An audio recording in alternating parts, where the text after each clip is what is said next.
I entered the competition because I felt the underpinning premise of my research is more about dissemination.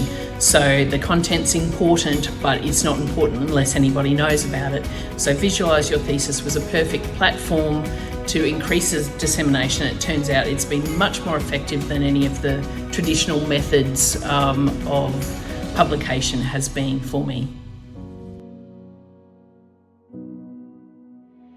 The competition has actually increased my confidence, and since then I've actually improved my skills with other platforms such as Illustrator, and I bring it into a lot of my research now in terms of conference presentations and posters. My posters look awesome.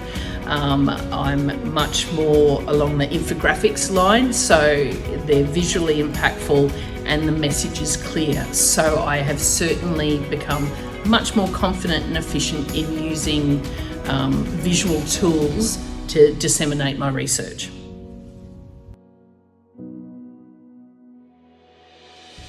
I've always had a really clear message about what underpins my research and why it's important, not just to my colleagues, but the community, health community in general. So the problem for me, I found, was how much technical stuff to put in. And throughout the iterations of feedback from the Gred and fellow students' feedback, I actually took a lot of that out to keep it almost bare bones, and I focused on the human element rather than the science bit. What I would advise anybody thinking about doing this is, firstly, have a look at, there's heaps on YouTube that you can have a look at previous entries and the amazing range of visual things that people have used to get their message across, and see if any of those resonates with you. And then the next important thing is get your message clear. Imagine you're in a lift with the Prime Minister.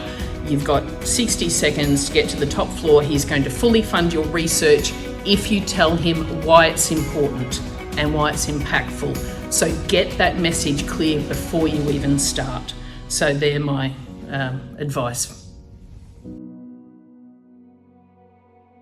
So one thing I would say is that this has been amazing in terms of promoting my research. It will be the one thing that people that are Googling my topic, they'll find that. And I just think it's been this amazing opportunity to send my research out there, and it's reached an audience far, far bigger than I ever could have imagined, and that has been awesome. One of my kids is, I volunteered her for a HDR study at school because, pay it forward. And the woman is like, oh, you're a HDR student. And she goes, what are you studying? And I sent her the link and she goes, oh, actually I've seen it and I was discussing it with a radiologist at a Christmas party. So this random lady is like, oh yeah, I know about that. And that's amazing.